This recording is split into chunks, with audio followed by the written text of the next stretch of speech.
एक ही मैं बात बोल दूं, पहले वर्बली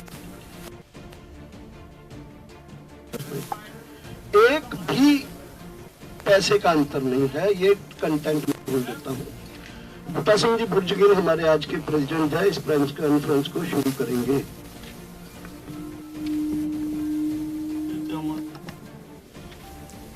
सबसे पहले सारे मीडिया ਨੂੰ ਸੰਬੋਧਨ ਹੁੰਦੇ ਹੋਏ मैं सारे मीडिया ਦਾ ਧੰਨਵਾਦੀ हूँ कि ਤੁਸੀਂ ਇੱਥੇ ਆਪਣਾ ਸਮਾਂ ਕੱਢ ਕੇ ਪਹੁੰਚੇ ਹੋ।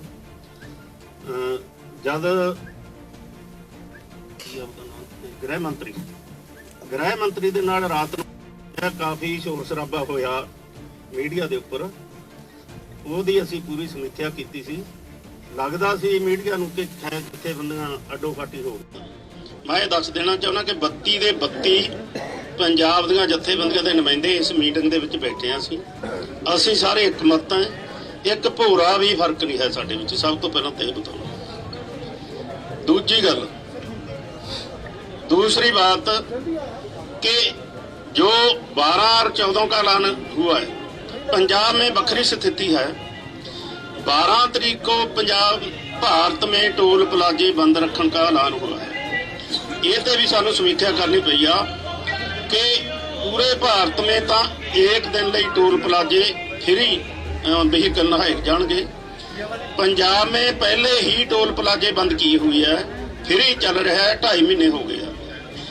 ये फैसला 12 को लिया गया कि जेड़े टोल प्लाजे अजे नहीं बंद हुए पंजाब में, सारों को बंद कर दिया जाएगा 12 तारीख को। जितने भी टोल प्लाजे पंजाब में है, कुछ टोल प्लाजे खाली पड़े से, हुण 12 तारीख को एक भी प्लाजा यह जा नहीं हो जेड़ा ना बंद। ये 12 तारीख का फैसला है। 14 तारीख के डिस्ट्रिक्ट दफ्तरों अगे, मतलब DC दफ्तरों अगे धरने देने का ऐलान हुआ है पूरे भारत में। पंजाब एक बखरी स्टेट है क्योंकि आंदोलन पंजाब से शुरू हुआ। पंजाब में टोल प्लाजे ही बंद है, मॉल भी बंद है। बीजेपी के लीडरों के धरने भी जारी है। एक बखरा ये होगा 14 तारीख को कि जिन्ने पंजाब के DC हैं उन्होंने पहले भी चलते रहेंगे, तो न्याय ये होगा कि DC दफ्तरों के अगे भी धरने पूरे पंजाब में दिए जाएंगे। अगली बात यह है कि पंजाब दी 30 जथेबंदियां ने पंजाब से जो बैठे से रेलवे ट्रैक तो उठकर असी रेलवे पार्क में चले गए थे और 10 तारीख आज 10 दिसंबर तक का अल्टीमेटम दिया हुआ था कि मोदी जी ने साड़ी बात ना सुनी, तिने कानूनों को रद्द ना किया तो 10 तारीख को मोड़ के रेलवे ट्रैक पर सारे धरने आ जाएंगे, मुड़ रेलवे ट्रैक बंद हो जाएगा। जिहड़ा अल्टीमेटम दिया था, आज की मीटिंग ने फैसला लिया कि अब हम रेलवे ट्रैक पर जाएंगे तो पूरे भारत के लोग जाएंगे। ये फैसला जी उपरली संयुक्त किसान संयुक्त मंच उन्होंने ऐलान करना, उसकी डेट उन्होंने तय करनी है। रेलवे पार्कों में चलते धरने बिल्कुल अगले ऐलान तक जारी रहेंगे। ये 3-4 फैसले आज असी लिए है, सर्वसम्मति से लिए है। तो इन्होंने फैसलों को लागू करने के लिए पूरी तैयारी है पूरे भारत में, पूरे पंजाब में। देखो बखरी किस्म का आंदोलन पंजाब में चल रहा है। जिहड़े मैं पहला गल्लां बताइयां कि कित्थे कित्थे धरने चलते हैं और DC दफ्तरों भी होंगे, तो जिहड़ी लैन पंजाब से दिल्ली से आ रही है वो भी जारी रहेगी। देखना चाहिए कैसा आंदोलन है पंजाब में। ऐसे करके पंजाब राह सिरा बनया होया पूरे भारत को आंदोलन का कि सारे दे सारी एजिटेशन ज्यों दी त्यों लाखों किसान पंजाब के दिल्ली में बॉर्डर पर, ते सप्लाई लाइन भी जारी है, ते बिल्कुल धरने भी जारी है। जिहड़ी बात तोमर जी ने अज प्रेस कॉन्फ्रेंस की है वो राजेवाल जी बोलणगे। जे आ फैसलों के नाल किसी का सवाल होया तो जवाब मैं दूंगा। एक बात कहनी चाहूँगा, प्रधानमंत्री जी कह रहे हैं कि गलबात जारी रहनी चाहिए, हम भी कहते हैं गलबात जारी रहनी चाहिए। और खेती मंत्री के साथ 6 मीटिंग हो चुकी हैं। वो कह रहा जे किसान जथेबंदियों अमेंडमेंटा को मनणगे तो बातचीत होगी, नहीं होगी। मोड़वी शर्त साढ़े पर एक फिर ला दी जाती है, इसको असी निंदा करते हैं। तो बीजेपी के जोड़े लीडर हैं, साढ़े मंत्री जी हैं, ਉਹਨਾਂ ਨੂੰ ਕਹੀਏ ਕਿ ਜੈਸਾ ਅੰਦੋਲਨ ਹੈ ਇਕਜੁੱਟ ਹੋਈਏ। ਪ੍ਰਧਾਨ ਮੰਤਰੀ ਕੁਝ ਹੋਰ ਬੋਲ ਰਹੇ ਆ, ਖੇਤੀ ਮੰਤਰੀ ਕੁਝ ਹੋਰ ਬੋਲ ਰਹੇ ਆ, ਗ੍ਰਹਿ ਮੰਤਰੀ ਹੋਰ ਬੋਲ ਰਹੇ ਆ। ਬੇਨਤੀ ਹੈ, ਅਪੀਲ ਹੈ ਕਿ ਇਕਜੁੱਟ ਹੋ ਕੇ ਫੈਸਲਾ ਲਈਏ। ਅਸੀਂ ਇਕਜੁੱਟ ਹਾਂ, ਸਾਡੀ ਚੁਣੀ ਹੋਈ ਸਰਕਾਰ ਭਾਰਤ ਦੀ ਨੂੰ एकजुट होकर एक कोई किसानों के पक्ष में फैसला लेना चाहिए। राजेवाल जी, आज की उनकी प्रेस कॉन्फ्रेंस, उसके पहले सेंट्रल गवर्नमेंट को हम इन पूरे संगठनों की तरफ से ये चेतावनी देना चाहते हैं कि पंजाब से, उत्तराखंड से और दूसरी जगह से लोग जो इन धरनों में आ रहे हैं उनको रास्ते में हरास किया जा रहा है। रामपुर में उत्तराखंड से आते हुए कुछ ट्रैक्टर, ट्रॉली और छोटी गाड़ियों को रोका गया है। पंजाब की गाड़ियों को भी डाइवर्ट किया गया है। इसकी हम निंदा भी करते हैं और आस करते हैं कि डिमांड करते हैं कि ये हरासमेंट लोगों की बंद की जाए। तो BS राजेवाल जी, हमारे ये जो कल प्रपोजल आए थे, जो आज उन्होंने प्रेस कॉन्फ्रेंस की है, हम उसको रद्द क्यों किया है? प्रपोजल जो आई थी उसको रद्द करने के बाद आज उनकी प्रेस कॉन्फ्रेंस में वही चीज दोहराई गई है, उसके ऊपर बोलेंगे। एक बात 12 तरीक को रह गई सी, जी जयपुर से दिल्ली नूं रोड आ रहा है वो भी नाल पूरी तरह जाम किया जाएगा। राजेवाल पत्रकार भाइयों, अभी अभी प्रेस कॉन्फ्रेंस खत्म हुई है। कृषि मंत्री और श्री रेलवे मंत्री श्री पीयूष गोयल की, और ये पहली बार हुआ है, बहुत बड़ी बात उनके मुंह से खुद निकली है कि उन्होंने ये एक्ट जो कॉन्करेंट लिस्ट में 33 नंबर आइटम है ट्रेड एंड कॉमर्स के लिए बनाया है, और ट्रेड एंड कॉमर्स किसानों का विषय नहीं है। और ये हमने जो कहा था कि एग्रीकल्चर स्टेट सब्जेक्ट है, स्टेट लिस्ट में 14 नंबर पर दर्ज है। मार्केटिंग स्टेट सब्जेक्ट है, वो भी स्टेट लिस्ट में दर्ज है। और किसान ट्रेड के लिए कभी मार्केट नहीं जाता, वो अपनी फसल मार्केटिंग के लिए करने के लिए जाता है। तो आज सरकार ने ये बात मान ली कि ये कानून ट्रेडर्स के लिए बनाया गया है। तो आगे वो जो अमेंडमेंट्स करने की बात कहते हैं वो तो पीछे रह गई। अगर ये एग्रीकल्चर स्टेट सब्जेक्ट है जब, तो उनको कानून बनाने का अधिकार ही नहीं। भारत सरकार को ये कानून बनाने का अधिकार ही नहीं। जो बातें प्रेस कॉन्फ्रेंस में वो कह रहे थे अपने फेस सेविंग के लिए, जो जो कानून बनाए, उन्होंने ये बात सामने रख के कि एक पैरेलल मार्केट बनेगी, वो ट्रेडर के लिए बनेगी, प्राइवेट ट्रेडर के लिए। अगर प्राइवेट ट्रेडर ने APMC में जाना है, अगर अब जो आज जो कह रहे हैं कि सब टैक्स होंगे, पहले टैक्स फ्री मार्केट थी, अनरेगुलेटेड मार्केट थी, उसमें कोई लाइसेंस की किसी जरूरत नहीं थी, पैन कार्ड से खरीदी हो सकती थी, उसकी कोई जवाबदेही नहीं थी, जो पहले वो ये बात कहते थे। तो आज APMC एक्ट में पहले से ही ये प्रोविजन है, वो वहां ही खरीदी कर सकते हैं। अलग से मंडी बनाने का मतलब ही ये है कि धीरे धीरे APMC खत्म हो जाए और मोनोपोली हो जाए प्राइवेट कॉर्पोरेट हाउसेस की। उसके लिए ये कानून बनाया गया।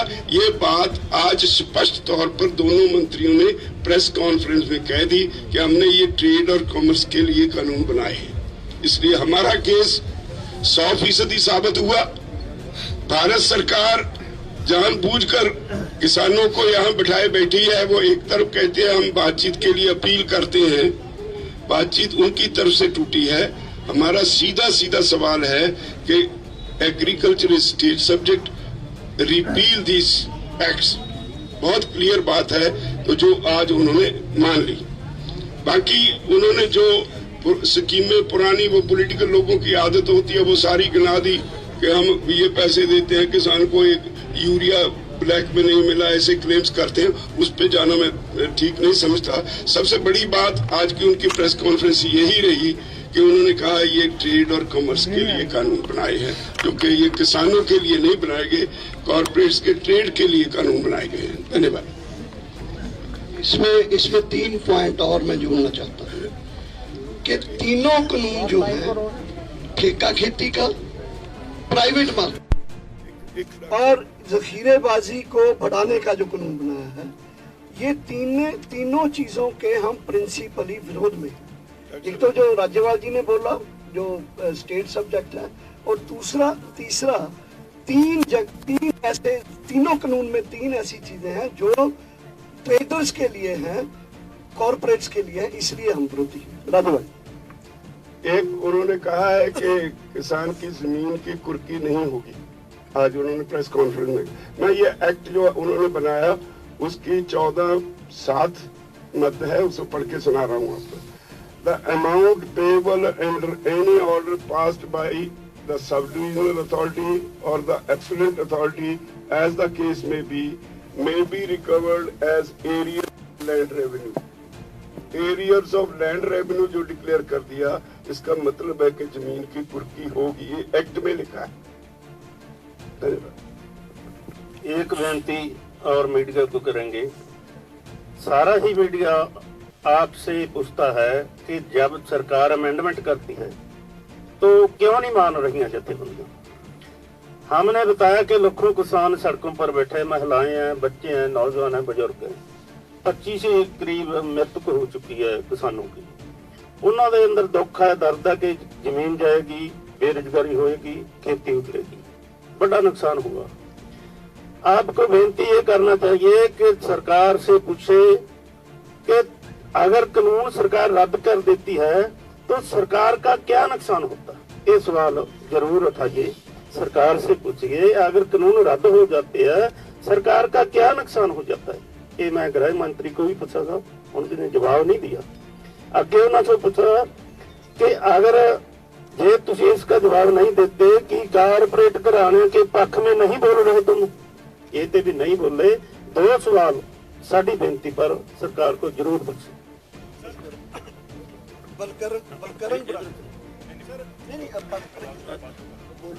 बलकरण बराड़ जी, देखो सभी बातें हैं जो राज्यपाल साहब, बूटा सिंह जी ने और डॉक्टर साहब ने बड़े विस्तार से बता दी है। सरकार अपनी होम पे अड़ी हुई है।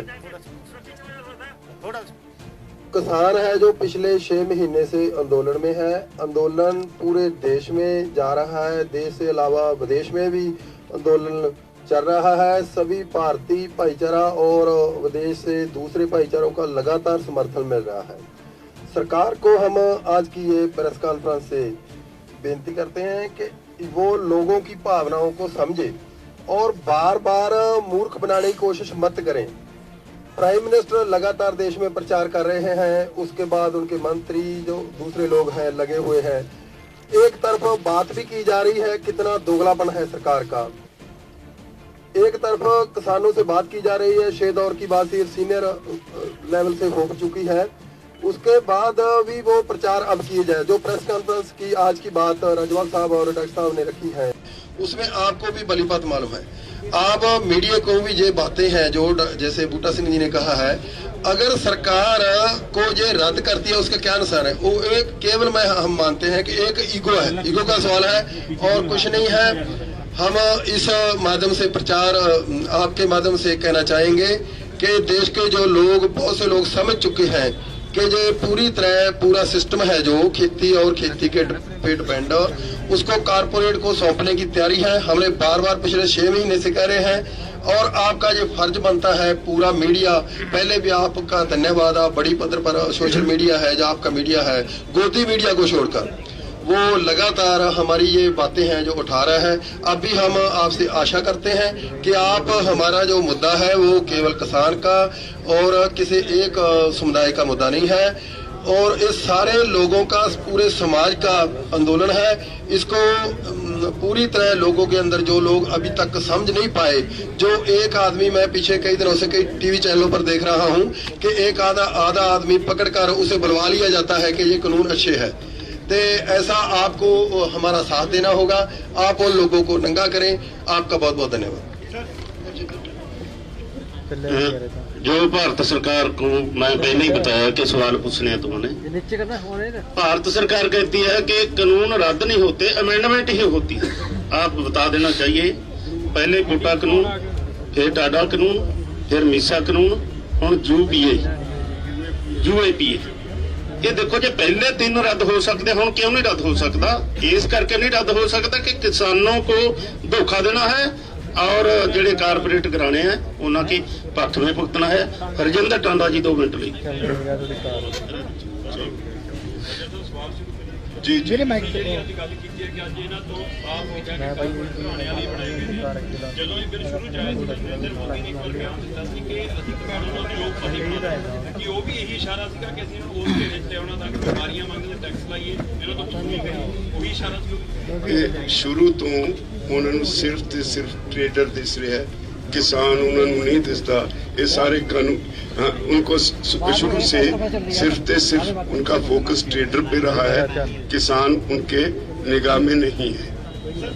और क्या हो साइड पे हो यार। सरकार ने कहा है कि जो लिखित ड्राफ्ट आपको दिया है उसके बाद अब आप चर्चा के लिए आए, वार्ता के लिए आए, आपका क्या स्टैंड है सरकार से चर्चा करने को लेकर बातचीत? देखिए हम यही सारी जो बातें वो कह रहे हैं ये सारी बातें हम 5-6 बार सरकार के पास एक्सप्लेन कर चुके हैं।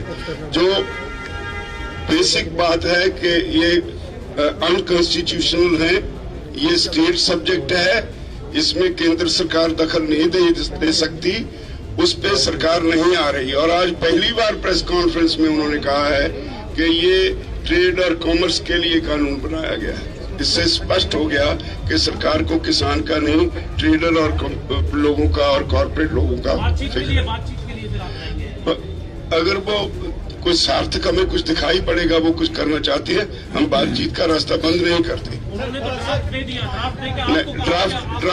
ड्राफ्ट में कुछ नहीं है, वो सिर्फ आईवाश है।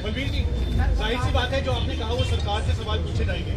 आपका आंदोलन शांतिपूर्ण तरीके से आगे बढ़ रहा है, आपने कहा किसी को भी मंच नहीं देंगे, लेकिन टिकरी की ये तस्वीर आई है जिसमें शर्जिल इमाम और साथ में खालिद उमर खालिद, इन सब की तस्वीरें दिखाई जा रही हैं जिनके ऊपर सेडिशन के चार्जेस हैं। ऐसे लोगों को आप क्या कहेंगे जो कि आपके इस आंदोलन में इस मंच के जरिए ये तस्वीरों को दिखा रहे हैं? वील जैकेट अभी मुझे मालूम नहीं, वील जैकेट ये नहीं होगा, हमारे मन से ये नहीं होता। यहाँ आप देख रहे हो हम हर रोज वापस भेज रहे हैं सबको। अगर कोई आता है पॉलिटिकल लीडरशिप से, हम उसको कहते हैं हमारे साथ कोई प्लेटफॉर्म हम शेयर नहीं करेंगे। ये मुझे लगता है आज 10 दिसंबर है, it's a international human rights day. I think ये जो कोई प्रोग्राम हुआ है वहाँ, वो हाँ टिकरी बॉर्डर में जो हुआ है, उस संगठनों ने वहाँ जो human rights violations, democratic rights violation इस गवर्नमेंट ने या पहले से हुआ है या हो रहा है, उसको लेके, क्योंकि ये पॉलिटिकल लोग नहीं है शायद जो आप बोल रहे हैं, वो अलग बात है। लेकिन लोगों का कहना है कि ह्यूमन राइट डेज के ऊपर ह्यूमन राइट्स वायलेशन अगर हुआ है तो किसान संगठन अगर इतना बड़ा, जो आप लोगों को उठाना चाहिए, इंटेलेक्चुअल्स को उठाना चाहिए, अगर किसान लोग उठा रहे हैं यू शुड वेलकम दैट। अरे मंच नहीं दिया भाई उनको, जो उनके ऊपर जो झूठे, अगर ये बात सच है आपकी तस्वीरों वाली, तो मैं ये मानता हूँ कि ये human right, international human rights day के ऊपर उन्होंने कुछ प्रोग्राम किया होगा। ये लोग कौन है, कहाँ है, अगर ये सच है तो मुझे लगता है इस पर आपको ये आके मंच पर बोले, ये आप ऐसे मत कीजिए।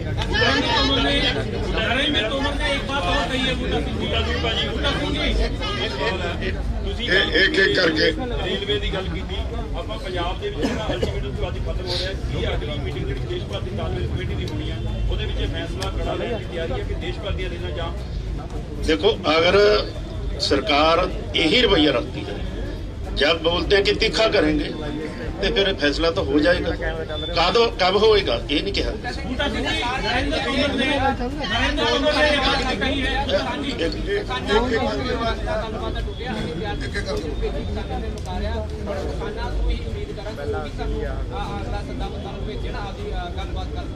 देखो वो तो पहला ही अड़ियल रवैया था, मुड़ दिखाया जाए कि शर्ता ला दो, डाल दो, गल नहीं कर। अगर जो कहते डिस्कस करो, डिस्कस करने भी नहीं जाना, हल लेके आते हैं कि इतना का हल लेके हो जाएंगे। बिल्कुल बाइकआउट नहीं किया आपने, उत्थे जाकर बाइकआउट कर। अगर मीटिंग बुला लेते हैं फिर कहते हैं कि डिस्कस शुरू करो, फिर बाइकआउट हो सकता है, वो बाइकआउट नहीं है।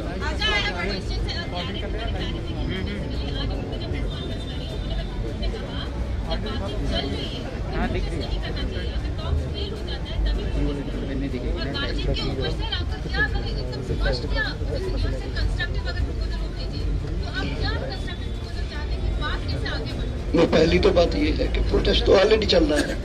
जब किसान संगठनों ने उनका प्रपोजल को रिजेक्ट कर दिया कल, तो हमें लगता है कि उस प्रपोजल्स को ठीक करवाने के लिए या प्रपोजल दुरुस्त लाने के लिए कल तक का हमारा प्रोटेस्ट उनको दिखाई नहीं दे रहा था, इसलिए हमें मजबूरन प्रोटेस्ट को वाइडर स्केल पे ले जाना पड़ा और इंटेंसिफाई करना पड़ा। दैट इज व्हाई एक्चुअली उनको कल तक इस चीज पर मान जाना चाहिए था। दूसरा, क्या प्रोटेस्ट जो चल रहा है हम ऐसे ही लोगों को बिठा के रखे तो 10 दिन में बेचारे यहाँ ऊब जाएंगे अगर कुछ और देश में नहीं होगा तो, उसलिए हमने कॉल दिया।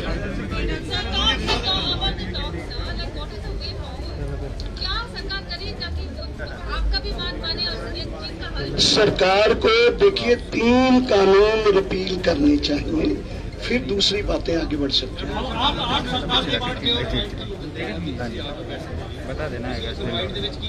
वो मीटिंग हाँ इनवाइट ਦੇ ਵਿੱਚ अगर पॉजिटिव ਇਹ चीज़ां तो ਅੱਗੇ ਵੱਧ ਕੇ कुछ ਆਉਂਦੇ नहीं हो, they come forward with more things, then we'll think in our committee. सरकार ने बहुत आपके काले में डाली है बातचीत वाली, आप बातचीत के लिए सरकार से कहेंगे? नहीं, उन्होंने नहीं डाली भाई। उन्होंने आज की प्रेस कॉन्फ्रेंस सुन लीजिए, उन्होंने यही कहा कि हमारे दरवाजे बातचीत के लिए खुले हैं। हमने विचार किया, उनका प्रपोजल अगर उनका प्रपोजल ठीक होता हम आज ही चले जाते बातचीत करने के लिए। सो ये इस चीज को ऐसे नहीं है, हम अपनी कमेटी में बात कर, जो भी आएगा कमेटी में बात करेंगे और उसके बाद हम डिसाइड करेंगे। राशनपाल जी, एक खट्टर सरकार ने 17 तरीक ਨੂੰ ਮੀਟਿੰਗ ਬੁਲਾਈ ਹੈ ਆਪਣੇ ਸਾਰੇ ਅਧਿਕਾਰੀਆਂ ਦੀ, ਕਿ ਉਹ ਸਮੇਂ ਬੁਲਾਈ ਹੈ ਜਦੋਂ ਅਮਿਤ ਸ਼ਾਹ ਨਾਲ ਗੱਲ ਹੋ ਜਾਂਦੀ ਹੈ। ਅਮਿਤ ਸ਼ਾਹ ਨੂੰ ਮਿਲ ਕੇ ਵੀ ਗਏ ਨੇ ਕਿ ਇਹ ਤਾਂ ਨਹੀਂਗਾ ਕਿ ਸਰਕਾਰ ਇੱਧਰ ਬੈਠ ਦੀਆਂ ਤਜਵੀਜ਼ਾਂ ਭੇਜ ਰਹੀ ਹੈ, ਦੂਏ ਪਾਸੇ ਤਿਆਰੀ ਕਰ ਰਹੀ ਹੈ ਕਿ ਹਰਿਆਣਾ ਤੇ ਦਿੱਲੀ ਮਿਲ ਕੇ ਘੇਰੇ ਕਿਸਾਨ ਜਥੇਬੰਦੀਆਂ ਨੂੰ ਜਾਂ ਕਿਸਾਨ ਅੰਦੋਲਨ। ये भी ये तो उनकी मर्जी है। वैसे तो आज भी जो प्रेस कॉन्फ्रेंस हुआ, अमित शाह जी ने हमें पर्सनली जो गए थे लोग मिलने के लिए बोला कि हमारा क्रैकडाउन करने का पहले भी इरादा नहीं था, आज भी नहीं है, आगे भी नहीं। वो सब उनको नोट करवाया गया, लाइट का भी, पानी का भी, सफाई का भी, बेसिक कम्युनिटीज का भी। राज्य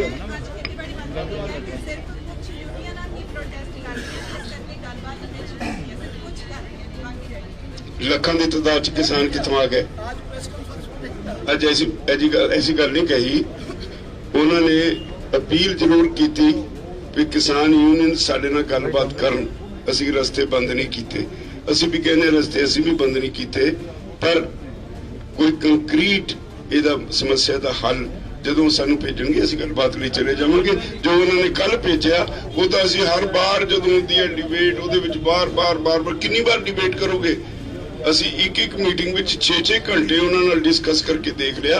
ਔਰ ਕੱਲ ਮੈਨੂੰ ਅਫਸੋਸ ਨਾਲ ਕਹਿਣਾ ਪੈਂਦਾ ਹੈ ਸਾਡੇ ਖੇਤੀ ਮੰਤਰੀ ਜਦੋਂ ਹੋਮ ਮਿਨਿਸਟਰ ਦੇ ਸਾਹਮਣੇ ਪੇਸ਼ ਕਰ ਰਹੇ ਸੀ ਵੀ ਕੀ ਗੱਲਬਾਤ ਹੋਈ, ਸਾਡਾ ਪੱਖ ਦੱਸ ਹੀ ਨਹੀਂ ਸੀ ਰਿਹਾ, ਝੂਠ ਬੋਲ ਰਹੇ ਸੀ। ਜੇ ਖੇਤੀ ਮੰਤਰੀ ਝੂਠ ਬੋਲੇ देश के टॉप पोजीशन ते बैठा ते की ਇਹਦਾ ਕੀ ਪ੍ਰਭਾਵ ਲਓਗੇ? बहुत अफसोस होया, ਅਸੀਂ कह के आए उसे वेले कहा होम मिनिस्टर को उसी वक्त हमने कहा कि अगर टॉप सीटों पे बैठे लोग झूठ बोलेंगे, वो बात छुपाएंगे, तो इससे ज्यादा अफसोस की बात कोई नहीं हो सकती।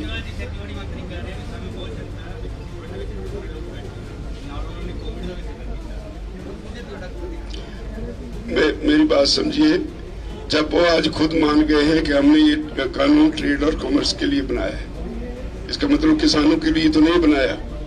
तो एग्रीकल्चर स्टेट सब्जेक्ट छोड़ दें, हम स्टेट गवर्नमेंट के हाल पे ये रिपील कर दें कानून। हमें कोई शौक है यहाँ बैठने का?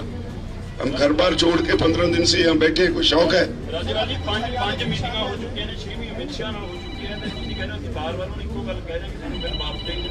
एक मीटिंग की पोस्टर भी दिखाए उन्होंने कि सानू जैसे वाले जवाब दो, कि ये भी रणनीति घड़ी जा रही कि अगली मीटिंग जब आप भूलिए ही ना, मोर मीटिंग रखी है तो सरकार की सही, तो ये भी गल हो रही है। देखो बिल्कुल नहीं, कभी कभी होता है। मैं एक बात और बताना चाहता हूँ। सवाल आया सी कि खेती मंत्री कहते हैं कि ठंड में बैठे हैं किसान, बच्चे ठंड में बैठे, बुजुर्ग ठंड में बैठे। देखो मगरमच्छ के हंजू है। अब वो लोग हैं जो बर्फ पैती है, खेत में पानी डालते, रात में खड़े होने पानी, कोई ठंड का प्रभाव नहीं है, कोई ऐसा सानू प्रॉब्लम नहीं है। बड़ा लोगों ने सहयोग दिया, कंबल बांटे है, आप पूरा लेके आए प्रबंध, घट्टो घट्ट 3-4 महीने का पूरा प्रबंध करके आए। ये मगरमच्छ के हंजू है। जे इन्ना दर्द था फिर पंजाब में आंदोलन जो होया उदों ही इसको सानू पता लाकर इसका हल करना था।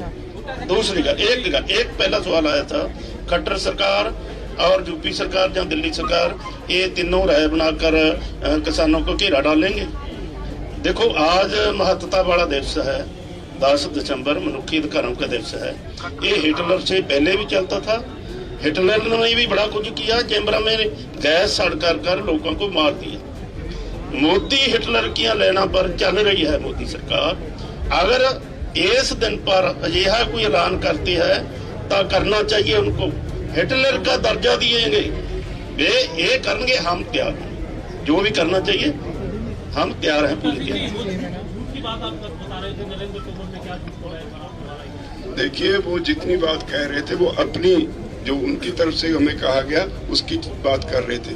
जब हमने ये कहा कि ये कानून अनकॉन्स्टिट्यूशनल है, जो डिबेट में हमने एक सेक्शन पे ऊपर डिबेट की वो छुपा रहे थे। इसलिए और एक बात मैं बड़ा स्पष्ट कर दूं, हम वो लोग हैं जो धरती में, खेत में, मिट्टी में गेहूं फेंक के देखते रहते हैं 6 महीने तक, अब होगी। हमारा इतना दम है कि हम 6 महीने तक गेहूं को वेट कर सकते हैं। इसलिए इस आंदोलन में कितनी देर बैठ सकते हैं खुद ही अंदाजा लगा लीजिए।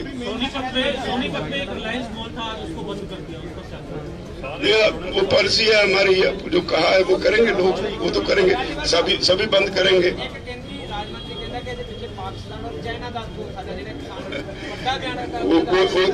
आज दोनों मंत्रियों को बार प्रेस ने ये सवाल पूछा, उन्होंने कहा नहीं हम इसके बारे में कुछ नहीं कहते।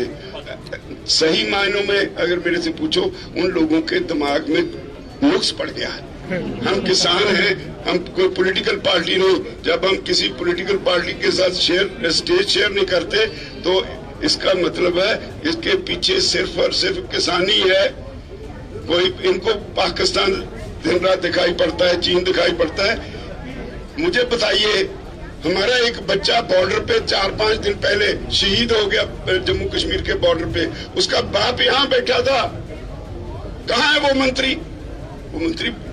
शर्म नहीं आती उसको ऐसा एलिगेशन लगाते हुए?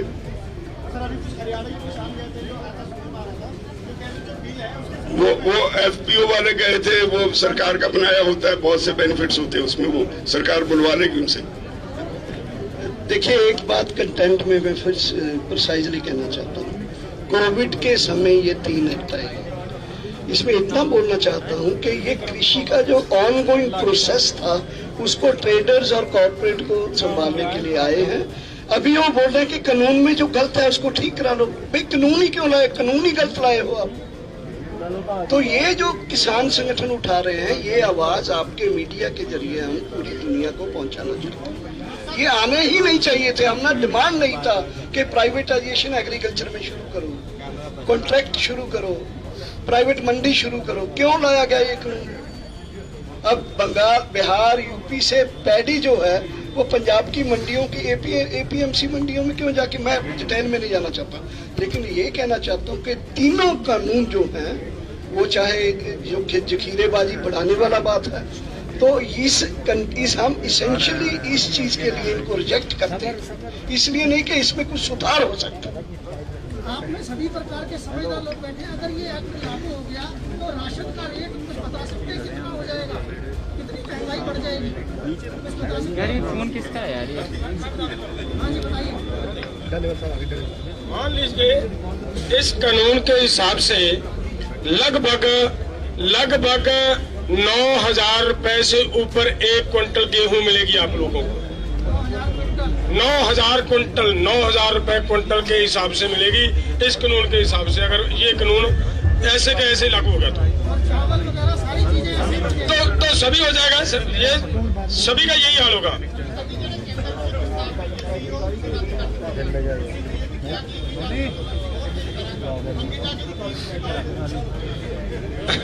बता तो दिया, सब कुछ दस दिता कि असी 12 ਤਰੀਕ ਨੂੰ ਇਹ ਹੋਣਾ ਹੈ, 14 ਤਰੀਕ ਨੂੰ ਡੀਸੀਆਂ ਦੇ ਹੋਣਾ, ਸਾਰਾ ਕੁਝ ਦੱਸ ਦਿੱਤਾ ਗਿਆ ਹੈ।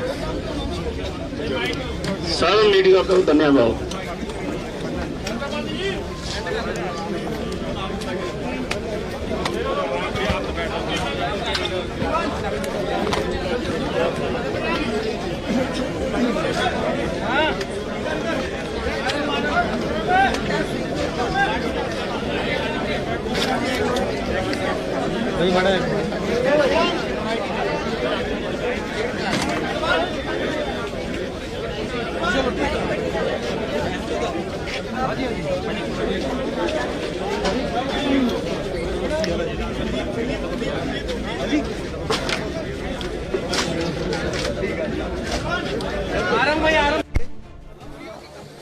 उधर आ जाओ। ਅਸੀਂ ਕੁਝ ਕਿਸਾਨ ਆਗੂ ਸਾਹਿਬਾਨ ਦੇ ਨਾਲ ਜਿਹੜੀ ਆ ਉਹ ਗੱਲਬਾਤ ਕਰਨ ਦੀ ਕੋਸ਼ਿਸ਼ ਕਰਾਂਗੇ। ਤਾਂ ਆਖਿਰ ਭਾਰਤੀ ਸਰਕਾਰ ਜਿਹੜੀ ਆ ਉਹ ਅਜੇ ਵੀ ਕਿਸਾਨਾਂ ਦੀਆਂ ਜਿਹੜੀਆਂ ਮੰਗਾਂ ਨੂੰ ਨਹੀਂ ਮੰਨ ਰਹੀ। ਕਿਸਾਨ ਜਿਹੜੇ ਆਪਣੀ ਜਿਹੜੀ ਨਿਸ਼ਚੈ ਦੇ ਉੱਤੇ ਜਿਹੜੇ ਹੈਗੇ ਇਸ ਵਕਤ ਵੀ, ਤਾਂ ਅਸੀਂ ਗੱਲਬਾਤ ਕਰਨ ਦੀ ਜ਼ਰੂਰ ਕੋਸ਼ਿਸ਼ ਕਰਾਂਗੇ। आओ तार खिंचो अपना ਸਿੱਖ ਧਰਮ ਦੀ ਹਰ ਗਤੀਵਿਧੀ ਅਤੇ ਗੁਰਬਾਣੀ ਵਾਸਤੇ ਹੁਣੇ ਸਬਸਕ੍ਰਾਈਬ ਕਰੋ ਗੁਰਬਾਣੀ ਅਖੰਡ ਬਾਣੀ ਅਤੇ ਨੋਟੀਫਿਕੇਸ਼ਨਸ ਵਾਸਤੇ ਬੈਲ ਨੂੰ ਰਿੰਗ ਕਰੋ।